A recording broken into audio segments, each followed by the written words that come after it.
የምርጫ ሂደት በዲሞክራሲያዊ ስርዓት ውስጥ የስልጣን ሽግግር የሚደረግበት ሰላማዊ መሳሪያ ነው። ዲሞክራሲያዊ ስርዓት ለመገንባት ነፃ፣ ግልጽና ፍትሃዊ ምርጫ ወሳኝ መሳሪያ ነው። በኢትዮጵያ የተካሄደው 7ኛው ጠቅላላ ምርጫም የምርጫ ሂደት በሀሳብ ውድድር እንጂ በግጭት አይደለም የሚለውን መሰረታዊ የዲሞክራሲ መርህ በተግባር ለማረጋገጥና ለማጠናከር ከፍተኛ ሚና ተጫውቷል። አሁን ያለው የሰው ልጅ ትልቅ ደረጃ ደርሷል የሚባለው ፖለቲካ ስርዓት ዲሞክራሲያዊ ስርዓት ነው። ይሄ ማለት ምንድነው? የህዝብ ስርዓት ነው። በህዝብ ከህዝብ የተመረጡ ሰዎች ለህዝብ የሚሰሩበት የፖለቲካ ስርዓት ነው፣ የጋራ ስርዓት ነውና ከዚህ በፊት በጉልበት በተለያየ መንገድ የምናስተናግድ ሲሆን በዲሞክራሲ ውስጥ ግን ለህዝብ ታቀርባለ። ህዝቡ አይቶ ይሄ ትክክል ነው፣ ይሄን አልፈልግም ይላል ማለት ነውና የኢትዮጵያ ዘንድሮ ለሱ ትልቅ ትምህርት የሰጠን ይመስለኛል። በፍጹም በሚባል ደረጃ ሰላማዊነቱ ነው።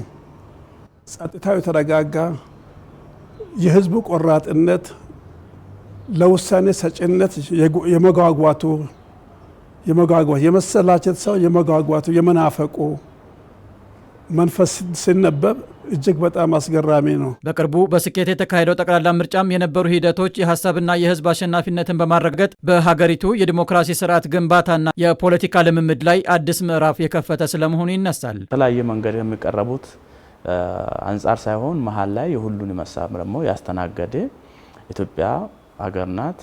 ግን ደግሞ ብዙ ችግር አለባት። ያንን ችግር የቀረፈው ኢትዮጵያ ውስጥ ያሉት ብዙሃዊነትን፣ ሀሳብም፣ ማንነትንም ሌሎችንም ያቀፈ ፖለቲካ ሊኖር ይገባል ብለው ያቀረቡ አካላት አሉ።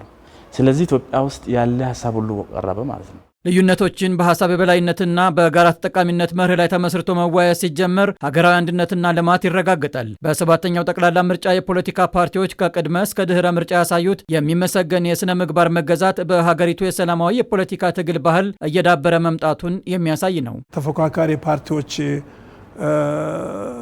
የምርጫን ህጎችና ደንቦችን ተከትለው ከምዝገባ እስከ ምርጫ ፍጻሜ ድረስ በእለቱም ሆነ በዋዜማም ሆነ በማግስቱ ያደረጉት ጤናማ የሆነ አቀራረቦችና አሰራሮችና አከታተሎች እሰየው የሚያሰኝ ነው። ሊያስመሰግናቸው ይገባል። በሂደቱ ለህዝብ ደህንነትና ለሀገር ሉዓላዊነት ቅድሚያ የመስጠት ሂደትም የታየ ሲሆን ህዝብን አሸናፊ ያደረገ የሀሳብ ገበያ ውጤትና የሰለጠነ የፖለቲካ መገለጫም የተንጸባረቀበት ነው። ይህ ትልቅ ጨዋነት ነው። ወደ አእምሮቻችን እየተመለስን ይመስለኛል። ከፓርቲዎች የፕሮግራምና የራዕይ የአጀንዳ ልዩነቶች ባለፈ ትልቅ ሀገራዊ ግሎባል አጀንዳዎች፣ ሀገራዊ የሆኑ ትልልቅ እሴቶችና ትልቅ ሀሳቦችና ወሳኝ ጉዳዮቻችን ላይ የጋራ አቋም በሚመስል መልኩ ታስተውሏል። በጣም ጥሩ ነው። ለምሳሌ የውጭ ግንኙነትን ካየ በብዙ ክርክር አልነበረም። የአክሰስ ቱ ዘ ሲ ጋር ተያይዞ ሌሎች የኢትዮጵያ ኮር የሚባሉ ብሔራዊ ጥቅሞች ጋር ተያይዞ ብዙ አልተከራከሩበትም ነበር። ይሄ ለኢትዮጵያ ያስፈልጋል።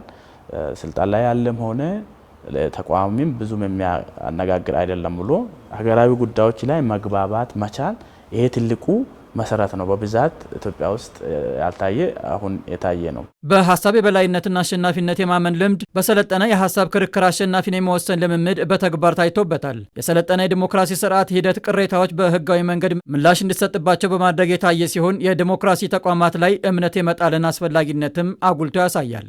ችግር ብሎ ያሰቡትን ምርጫ ቦርድ የሚፈታው ወደ ምርጫ ቦርድ ብዙ ክሶች አሉ። ምርጫ ቦርድ አሁን ያ ማለት ዲሞክራሲ ነው።